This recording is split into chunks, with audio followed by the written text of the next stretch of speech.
Good morning, ladies and gentlemen. My name is Thomas Lunga. You have to bear with me, please. I stammer a lot, and today my voice is not yet its best. Okay. I'm originally from Negande, White 6 in Nyaminyami. It's such an honor to be given this opportunity. It's Save the Children's centenary celebration, where we are celebrating 100 years of meaningful and lasting change in children's lives, our communities, and the world at large. 100 years of good work, 100 years of excellence, 100 years of restoring hope. Hashtag a century of change to children.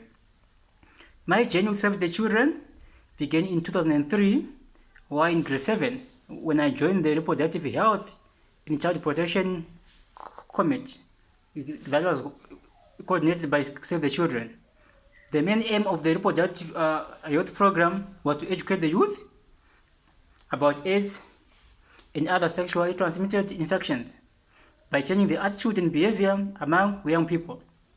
The Child Protection Committee focused more on educating children and communities about children's rights, specifically orphans and other vulnerable children.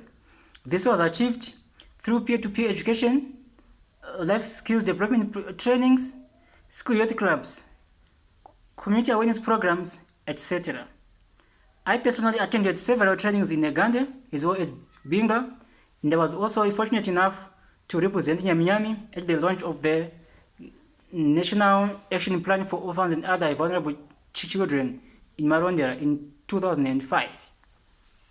It is through these trainings, participating in Save the Children programs, and interactions with the dedicated Save the Children staff from 2003 to 2010, when I began to see life differently, began to imagine life beyond my situation.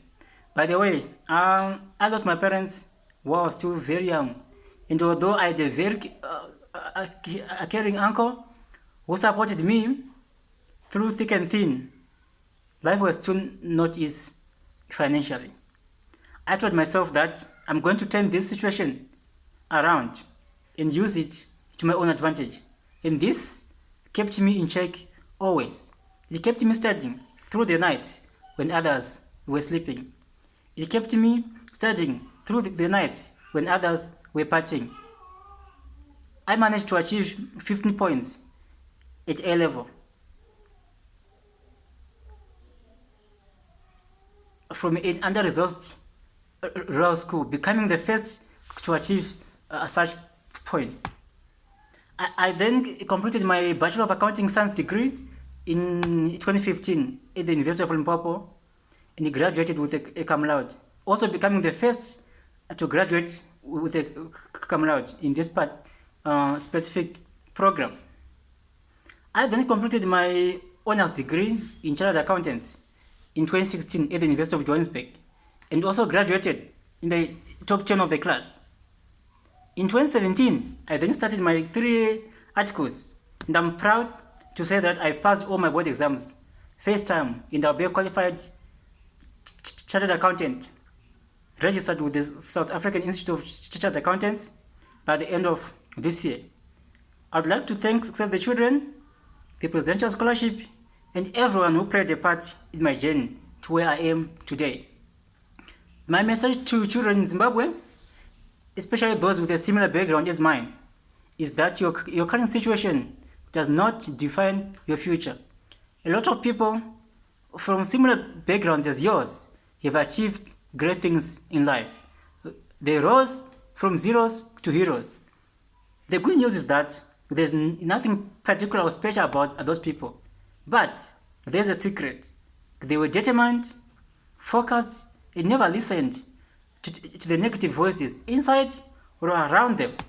They never allowed their current situation to define their future. I know that peer pressure is a significant factor in changing one's behavior, especially at a young age, but it can also occur over all ages. So be careful when choosing friends. Be careful with your company, and always remember that The fact that everyone is doing it doesn't mean it is the right thing to do. Stick to your principles, do the right thing to achieve your goals. Before I close, I want to bring this profound message said by David Moore, anchor and managing editor of ABC's World News Tonight, on acceptance of the Voice Award at Save the Children's 6th Annual Illumination Gala in New York City. He said, "This honor is for the children, for their bravery, for their strength, and let's celebrate their future, because all of us in this room have the power to make sure they've won." So I'd like to challenge everyone in this room, government officials, donors, the private sector, and other NGOs, that through continued collective effort, we have the power to change children's lives, giving them hope and ultimately transforming the future we all share. As we celebrate, I think we should take this moment to reflect on our achievements, but most importantly, think about our next bold step to continue living our vision, to see a world in which every child attains the right to survival, education, protection, development, participation. A lot has been done, and a lot is to be done. Thank you. Twalumba, Dinotenda, Nyabonga.